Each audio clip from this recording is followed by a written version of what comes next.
introduce you to our CEO, Dr. Tom Caulfield, and our special guests, Senator Charles Schumer and Secretary Gina Raimondo. Please welcome them.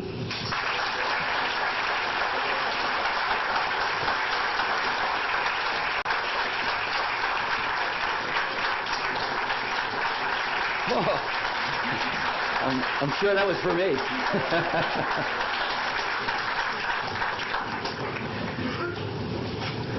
Thank you, Michelle. That was very nice. Hello, everyone, and welcome to GlobalFoundries here in Malta, New York. It's my privilege and honor today to have this executive roundtable here in our home state, in our home facility. You know, looking around, I'm appreciative and excited about who we have here today. We have CEOs and senior leadership from every facet of our industry. Foundry, GF, large fabless companies, integrated device manufacturers, design tool and IP companies, semiconductor equipment companies. I think it shows the pervasiveness and the broad infrastructure and ecosystem of what it takes to make semiconductors for the world. I also have two very special guests here today. I think they got a standing ovation. Senator Schumer and Secretary Raimondo. I'd like to also recognize Congressman Paul Tonko.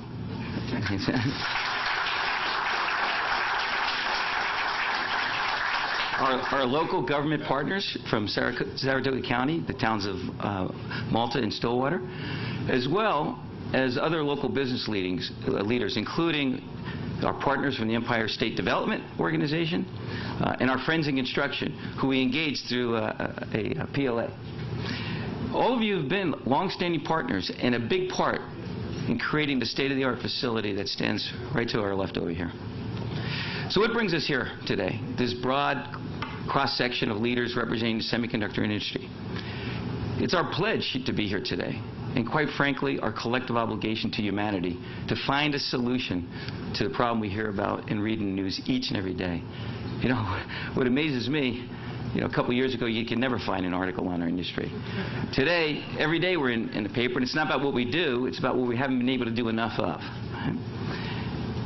The world, society, and the global economy is being impacted by a chip shortage. And I contend this chip shortage has been in the making for a decade and a half. It started when we launched the first smartphone. And over the next 15 years, our industry fundamentally evolved from a compute-centric to a pervasive deployment of semiconductors. These semiconductors allow us to be secure, connected, intelligent in a range of applications. The smartphone gave us the singularity of a device that controls and enables everything we do. It has become the catalyst for the pervasive deployment and use of semiconductors in everything, and is the heart of the acceleration of the digital revolution we're witnessing today. It also created a unique problem that we face today, that our manufacturing capacity, industry-wide, worldwide, has been outpaced by the demand created by humankind's need to grow, evolve, and connect in the digital age. So what brings us here today? It's not only to discuss this issue, but to commit to what it will take to move our industry forward. You know, it took 50 years to grow this industry to $500 billion. The acceleration of the digital revolution has given us an industry an opportunity and a challenge. An opportunity as an industry to create the solution that enables this industry to meet the growing demand of semiconductors for the betterment of society. The challenge is to create the new economic model, the partnership model, that enables our industry to double its size in the next 8 years, to grow to $1 trillion. That's our call. The call for this industry to create the semiconductors that the world needs. The new economic model is based on deeper partnerships, and that's why we have the collection of executives from all parts of the ecosystem and expanding that capacity. And of course, it starts with companies like GlobalFoundries to do our part. It also includes partnership and investments from customers as we redefine how equipment providers, design houses participate, how raw material suppliers support this capacity expansion. Our industry will not double, and all parts of our supply chain are not addressed, and we need to do this in a holistic way. So what brings us this new and critical component of the model going forward is our new partners. With enlightened industrial policy Government partnership and investment will enable this global competitive dimension to change. Where today, 48% of the semiconductor demand is generated in U.S. headquartered companies, but only a mere 12% is manufactured on U.S. soil. So today, I have the pleasure of hosting Senator Schumer, whose leadership has resulted in the passage of the needed federal investments in semiconductor technology, including the bipartisan United States Innovation and Competition Act. It's had a number of names, but we're going to stick with that one, Senator. Look, this is broad legislation aimed at enhancing U.S. competitiveness by promoting American leadership in science and technology. That leadership is now with the House, and all of us call for swift passage. Also with us today is Secretary Raimondo from Commerce, who has and will continue to play a vital role once this legislation is funded. These strong government partnerships and investments are critical and crucial to addressing the global supply imbalance, as well as restoring growing U.S. semiconductor manufacturing. At GF, we are answering the call to this action. Now, let me tell you how. We're ready to be bold, and we're going to do our part. We're going to take the industry forward by continuing to grow our manufacturing footprint and accelerate investments worldwide.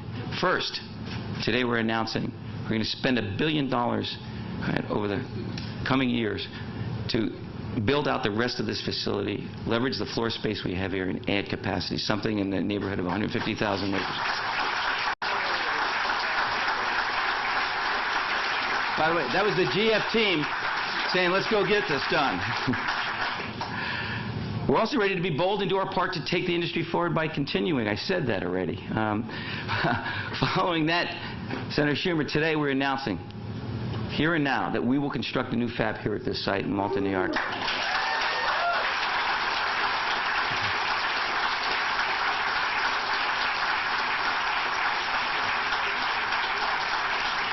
You spend money, you get claps, right? Same thing with us. So here, at our site, at our headquarters, here in the Empire State, a place, Senator Schumer, you and I call home. We rely on the support and investment of the federal and New York State governments and our customers and GF, of course. Secretary Raimondo, we need your continued leadership to support this journey. This new fab will require investments in the billions and will not just support U.S. manufacturing, but also add approximately 1,000 new jobs directly by GF and thousands of jobs indirectly, including construction and infrastructure jobs. So this new fab, there you go.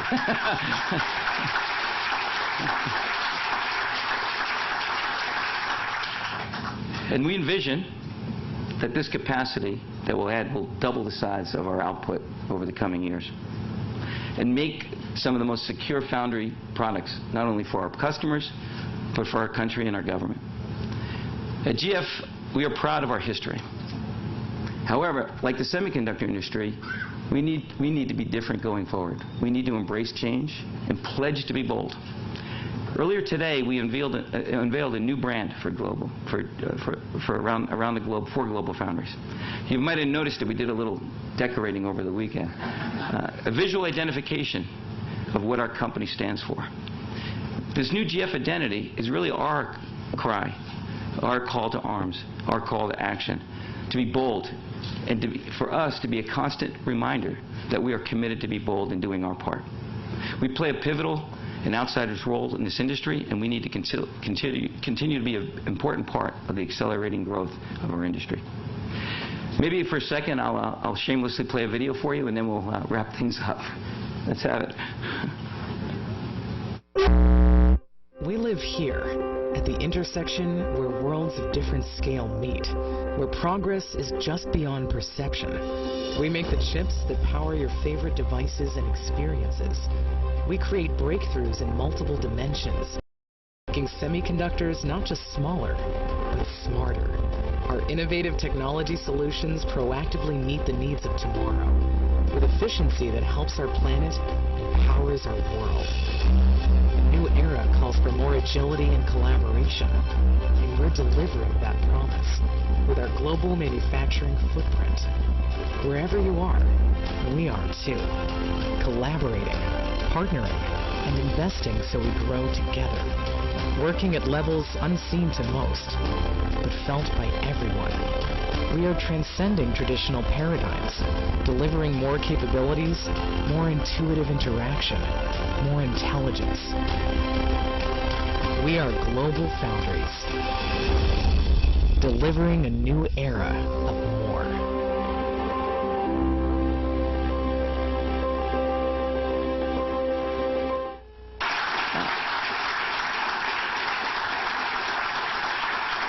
I have that on a continuous loop. I watch it all the time.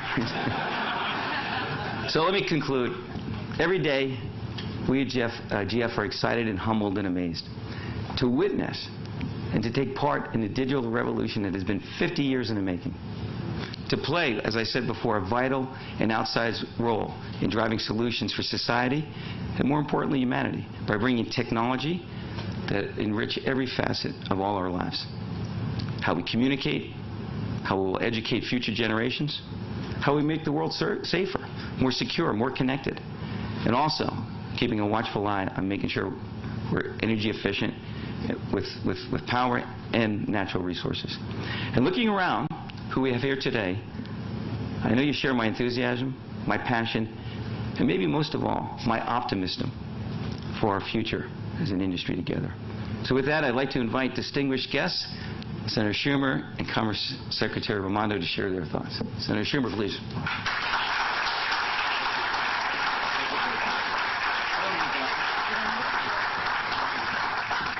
Well, thank you very much, Tom Caulfield and the entire team at GlobalFoundries.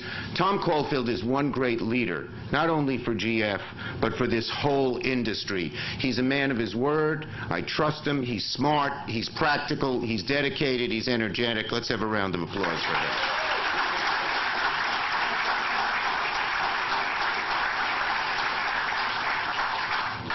And I want to thank our great Commerce Secretary. She is great. When I heard that the President was nominating her, my heart went pitter-patter, because I knew how great she would be in this job. She understands business, she understands politics, she understands the intersection of the two, and again, combines intellect and practicality. She's going to get the job done for us and for everybody else. So thank you so much, Secretary.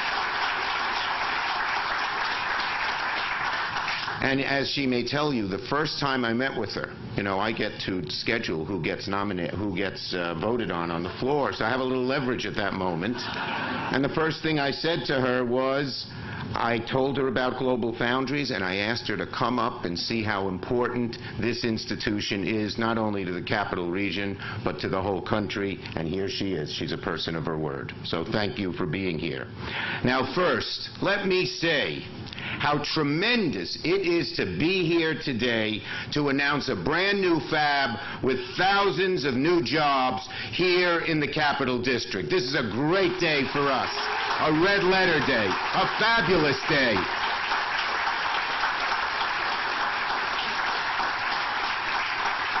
I just want to say, as you know, I worked very hard to craft and pass in the Senate the bipartisan U.S. Innovation and Competition Act. Many of you may know the old name. The old name, we called it Endless Frontiers, because Vannevar Bush, the Secretary of the Army, right after World War II, said we have to invest in science. That's the way to our future. He was right. So we called it Endless Frontiers because he called science the endless frontier. But a lot of people thought it was about covered wagons and stuff, so we changed the name, and it is now called the U.S. Innovation and Competition Act. But whatever it's called, it includes $52 billion, historic, in federal incentives for domestic semiconductor manufacturing and R&D. Part of the investment is a $2 billion for legacy chip production, exactly like the chips made here at GlobalFoundries, what brought us here today, and so many industries, someone from Ford is here, so many industries depend on those chips. So that's a great thing. Now, I'm working hard with the House to pass this into law and turbocharge the domestic semiconductor industry, including here at GlobalFoundries and across upstate. Why is this so important? Because whether you know it or not, almost every device, every machine you own depends on a chip. Your car, your computer, and even my flip phone. I use a flip phone. People say, how do you keep a caucus together with 50 votes from Bernie Sanders to Joe Manchin? Talk to them. Every one of them has my number. I know every one of theirs. This is the secret sauce. Or secret chip, or call it what you will. So, and right now, we have a shortage concerning the auto industry, the military, and so many other industries. And unfortunately, not unfortunately, Tom would say this is good business, but the current GlobalFoundries fab here is completely maxed out because of the shortage. They have contracts in line for years to come. And that's why they need to build this great new plant. And of course they chose to build it right here in Saratoga County in the Capital Region because of our great workforce. But that's not the main reason I have returned here for my third visit to GlobalFoundries in the last year. I am here because this new plant means a four-letter word. J-O-B-S. Thousands of good-paying J-O-B-S in the Capital Region. You know, today's the day we've been waiting for.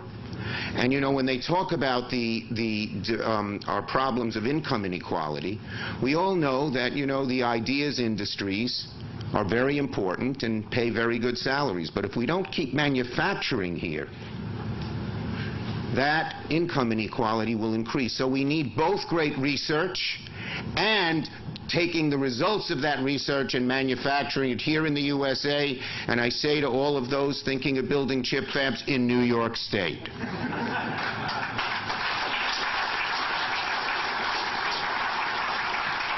Today's the day we've been waiting for the past few years.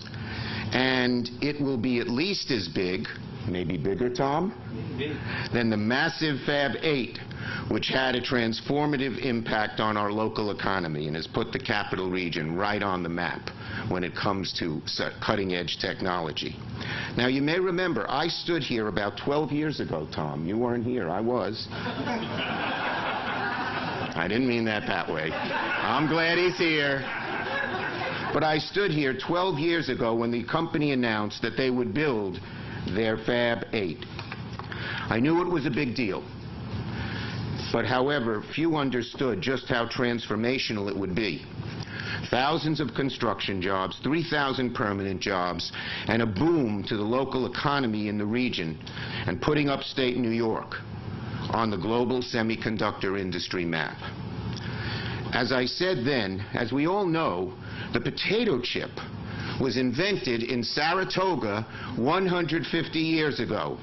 And as I said then, and I say today again, okay, Saratoga was known for these 150 years ago. It's going to be known for this for the next 150 years.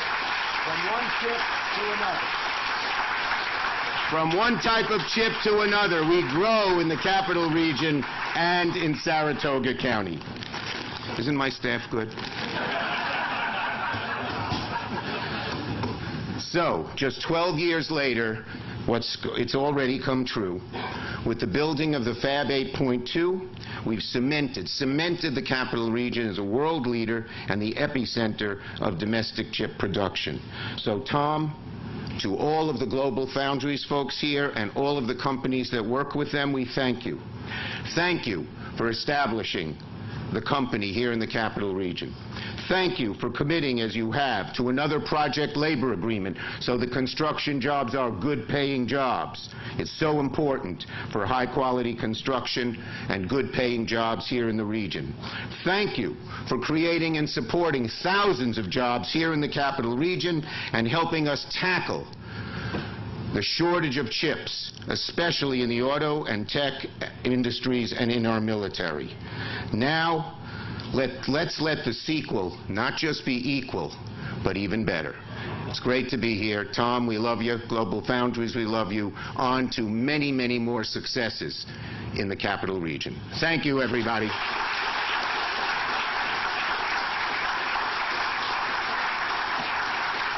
And now, someone who I find a great partner and just an amazing, just the right person at this moment in time to be our great Commerce Secretary, Secretary Raimondo.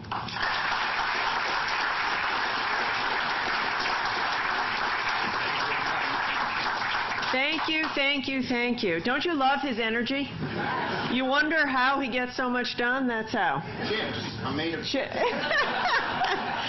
So it's fantastic for me to be here today. You can feel the optimism and energy just bubbling over from this crowd. You can see the pride in the faces of the global team.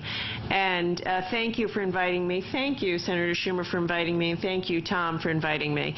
I will echo what the Senator said about Tom and his leadership. He is a tremendous leader, a visionary, and a terrific advocate for the industry.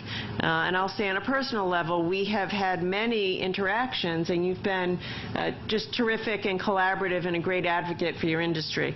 I will also say, when Senator Schumer was up here offering accolades about how Tom was terrific and strong and great, Tom said, but he left out handsome, so I'm throwing in handsome. Today's the first time we've met in person, so I'm throwing in handsome. But anyway, congratulations on your announcement. It's what America needs. It's what New York needs. It's 1,000 jobs, and it goes to the core of American competitiveness. So well done, and congratulations. I also do want to take a moment to thank Senator Schumer for his leadership and vision in leading the fight for USICA. That was no small task. We can sit here and celebrate the fact that USICA got through the Senate with a huge vote, a huge bipartisan vote. And it's $52 billion and then some. It was tough. I had a front row seat to watching him work. And he got it done because he's smart, because he cares, and because he just refused to give up. So when we get to the business of beginning to invest the $52 billion and creating millions of jobs and underpinning America's semiconductor industry and competitiveness, I hope we all take a minute to thank Senator Schumer for his leadership, because that's where it began and that's what go over to the finish line.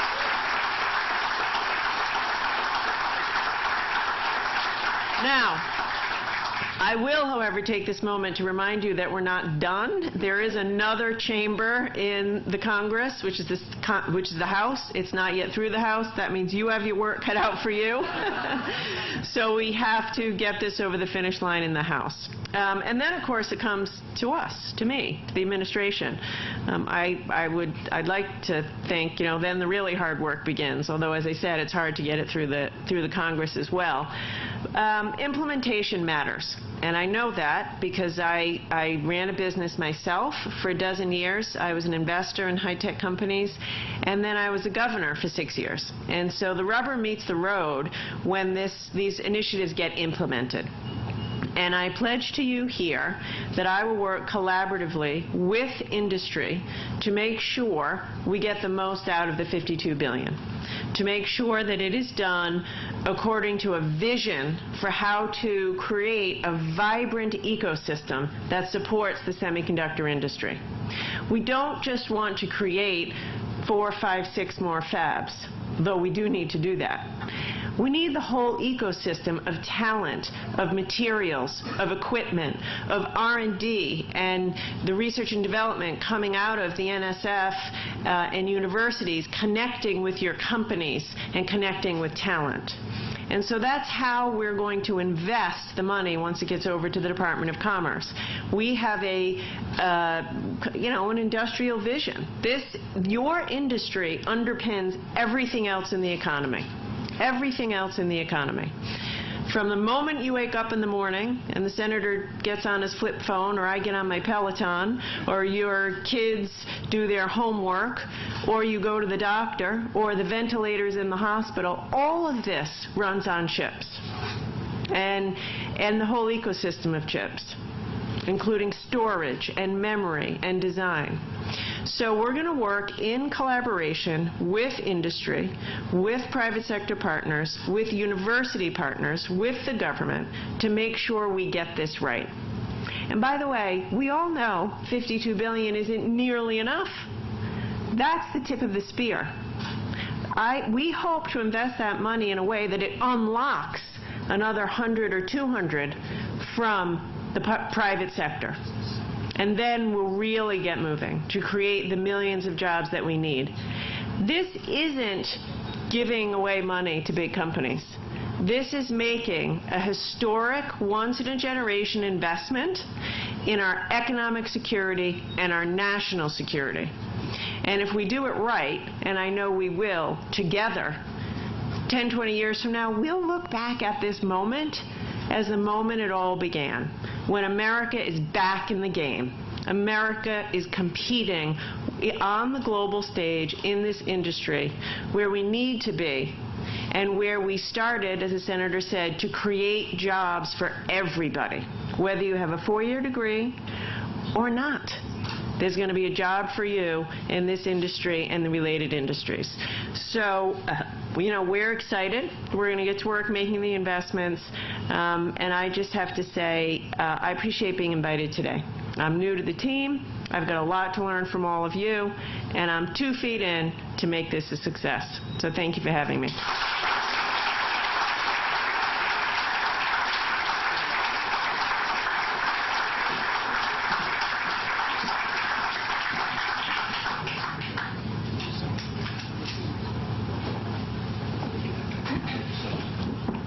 Going to a place called Washington, D.C.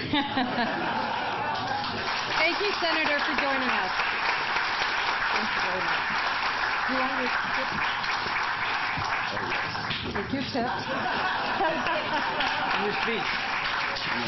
Thank you. Thank you, Senator. Great. Thank you, everybody. And thank you, Secretary Raimondo, for your great comments and the Senator's comments. We're very excited here at GlobalFoundries. We do have a few minutes for some Q&A, primarily from the press who are here with us today, so we can get some of this great news out and some of the comments. So if we have any questions, if you, okay? There's microphone. Can I have the mic here? Tom.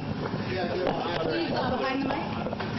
Okay, please identify yourself and your news outlet. Thank Larry you. Wilson, Times Union. Tom, I read somewhere that Intel might be interested in buying GlobalFoundries for $30 billion. Would you do this regardless of what happens in the future with Mubadala, the company? Are you going to move forward with the fab regardless? I have to correct that. Can you turn on something on? Just start talking. There you go. I didn't see this coming. Look, we commented last week. It hasn't changed. There's nothing to that story. I think what's important is what the story is today. This idea of rebranding the company was about us as a team committing to be bold, to make the kinds of investments, to create the technology for society. And so that, we got to get that news behind us and make this the headline today. Gotcha.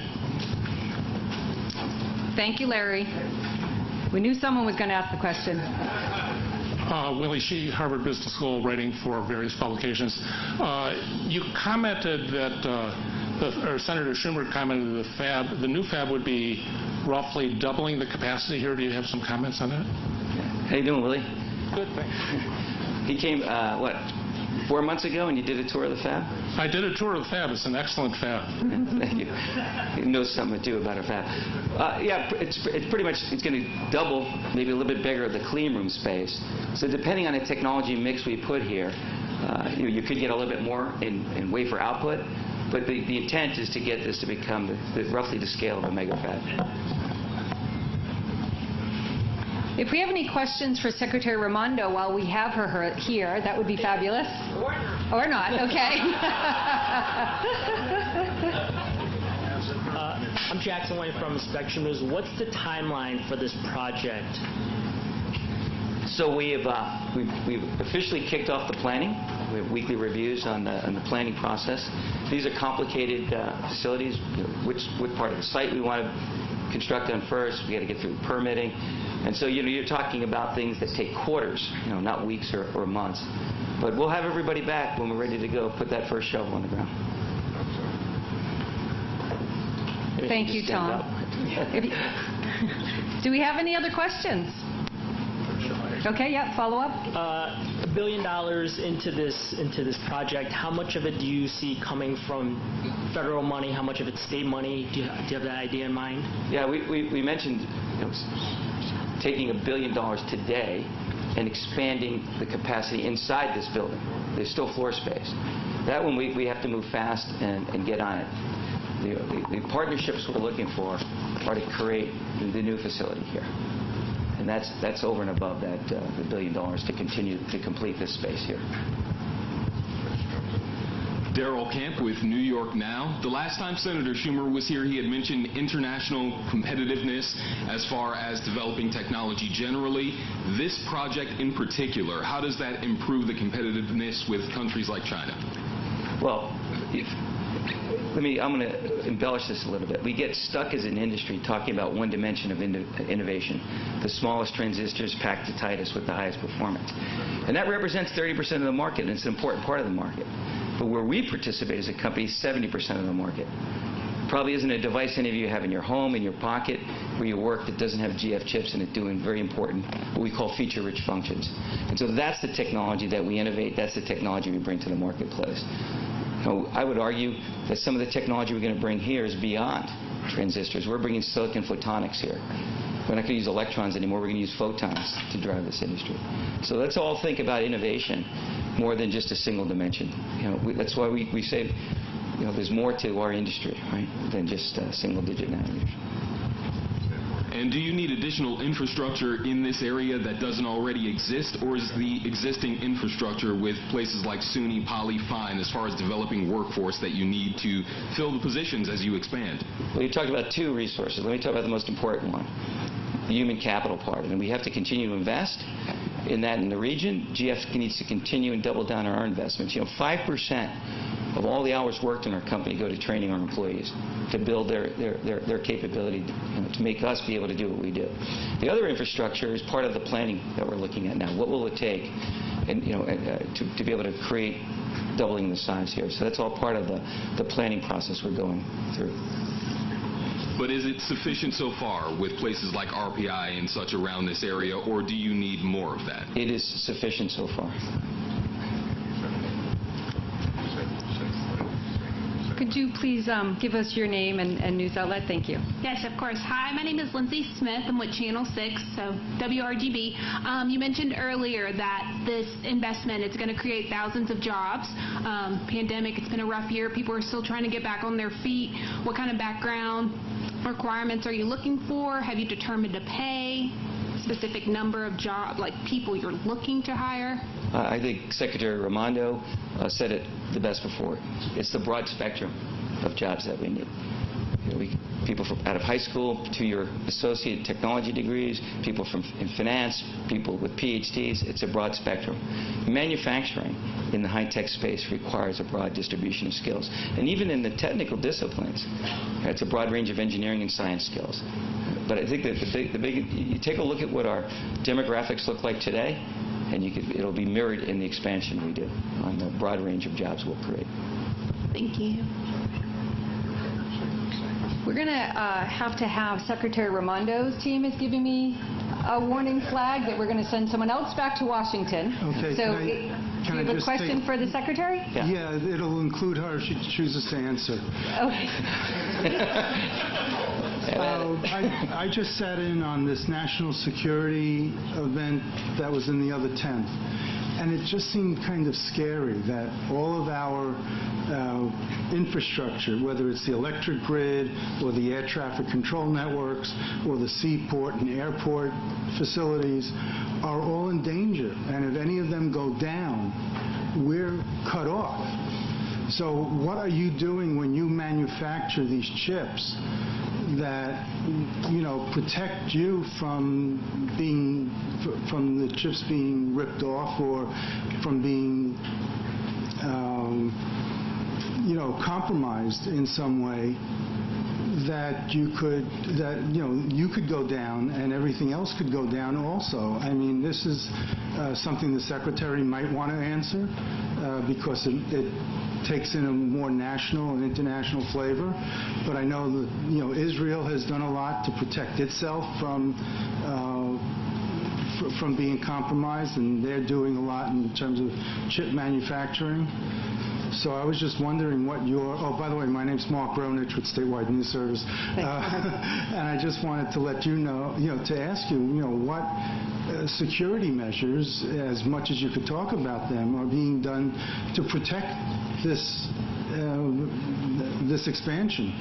It seems really scary out there that, it's just not cutting off oil and long lines like we had in the 70s.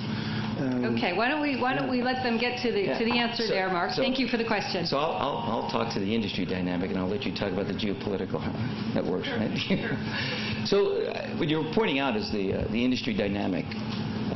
70% of foundry capacity, which is the lifeblood for the industry, right? Many semiconductor companies do great designs, but they rely on others like GlobalFoundries to manufacture them. 70% of that is done, in Greater China, between Taiwan and China, between UMC, TSMC, and SMIC. I mean, that's a fact, and I think that creates some of this, concentration of supply, risk to security. And what the answer to that is, quite frankly, at least from one industry executive, is we need to get better supply chain balance. We need to invest in manufacturing, in a meaningful way in the U.S. Today we're 12% manufacturing in this country versus 48% of the demand generated in the U.S. So we don't have a demand issue. We have a manufacturing capacity issue. And so with industrial policy now, that says it's not about rich companies or poor companies, it's about making globally competitive investments in partnership with this industry. We'll fix that dynamic. And then for the most secure and safe stuff, I'm happy to let you know, GF is entrusted to build those for the U.S. government, so at least you can sleep at night knowing that. So I'll let you handle the geopolitical. No, that's exactly right. The answer is make it in America. So, as I think Tom said, 12% of global production is made in America right now of chips. 0% of the real leading-edge chips are made in America. So that's exactly why we are making these big government investments to incentivize the production of the feature-rich chips and the more bleeding-edge chips right here in America, which is which is the best way to protect ourselves. And oh, by the way, all of the supply chain and talent and raw materials that go into making those chips also ought to be in America. If it's on our shores or on the shores of an ally, we feel a lot better about it. And that's not where we are now, which is why what I was saying in my comments, this isn't just a giveaway to companies, the $52 billion. It's a huge strategic investment by the United States government to make sure we secure our national security by making such a precious commodity right here on our shores.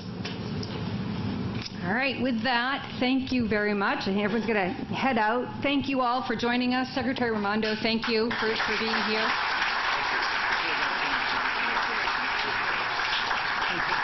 Thank you very much. Good job. Thank